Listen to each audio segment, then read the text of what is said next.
đang chuẩn bị thả dạt đầu tiên nha mọi người. Giờ anh tài xế chuẩn bị đầu nghề lấy kiếm rồi đeo vô để bụi mọi người.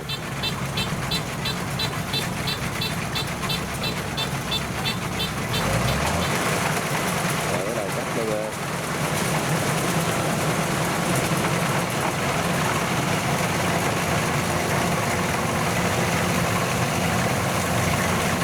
Hiện tại đang cắt 3D rồi.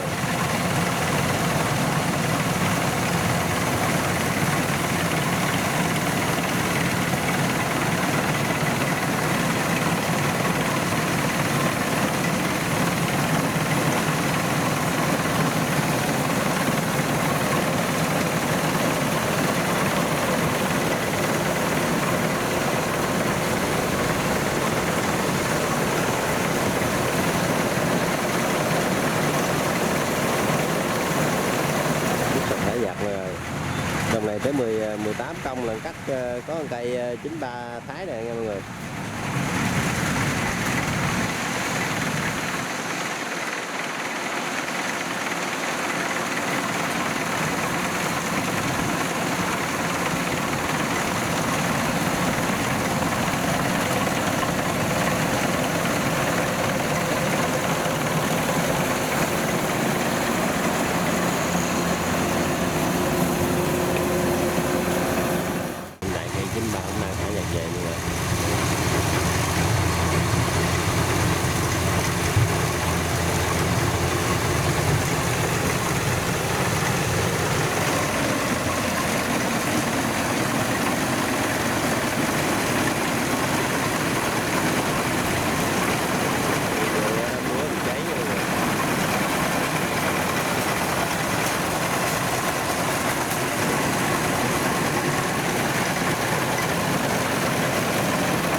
Tiếp tục xe máy 93 cũng đang chuẩn bị cắt về nha mọi người.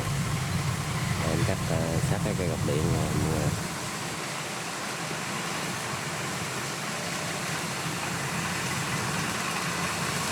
Né cây cọc điện ra mọi người.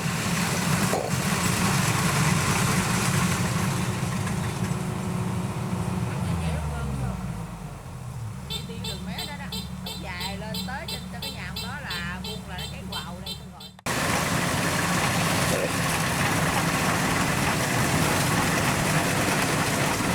Anh gửi vô em thêm giờ tiếp tục cắt rồi.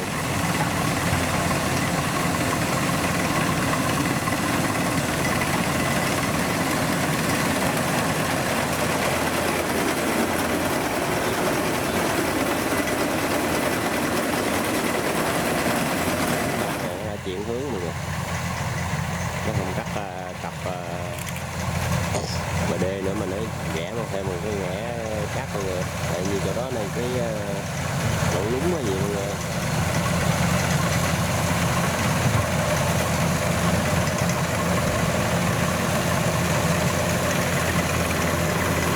Rồi chính mà đây sẽ xả giặt giữa mọi người.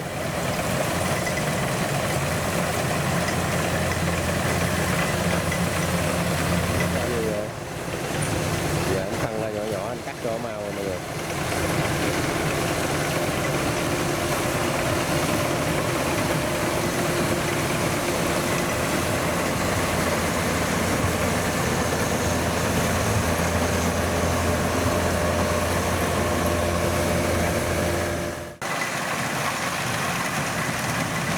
Anh cắt cái chỗ cái giặt lưng đó mọi người. Rồi di chuyển qua tiếp tục đây anh cắt cho mọi người. Ở đồng này cũng khá là bự nên anh chia ra cái khuôn nhỏ nhỏ anh cắt cho mau mọi người.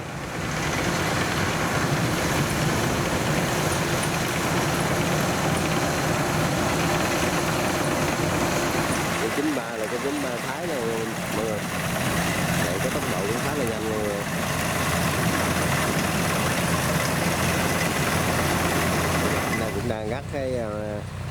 đủ cái thẻo nhỏ nhỏ này nè nha mọi người.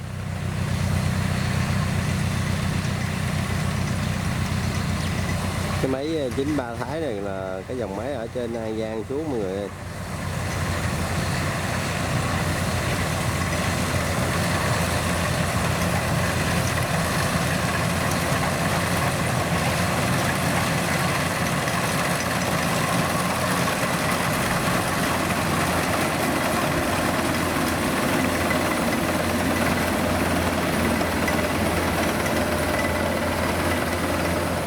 Chuẩn bị là anh quay đầu anh cắt cái làm này nữa là cũng xong chỗ cái lô mà anh phân ra nha mọi người.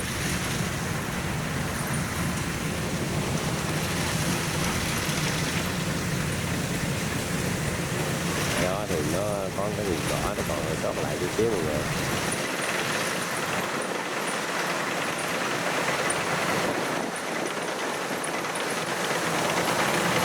Và này như cắt là rất là lý tưởng nha mọi người.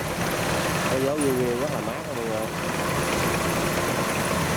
Rồi nó cắt DC93 này cắt làm này nữa là xong cái lô thân ra nha mọi người. Mấy 93 này vẫn là mấy viên nha mọi người. Chưa cái độ chế gì kìa mọi người. Em về chế vui vẻ là mới lấy về là ra đồng tháp luôn tới giờ nha mọi người. Tại mới chuẩn bị lên dốc thôi mọi người.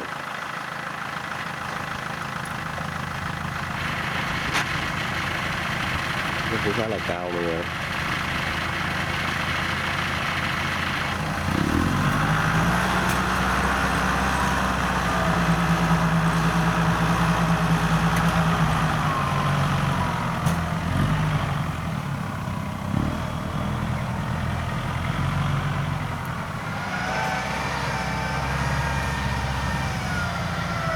Là cây 93 cũng đang trên đường cắt mọi người.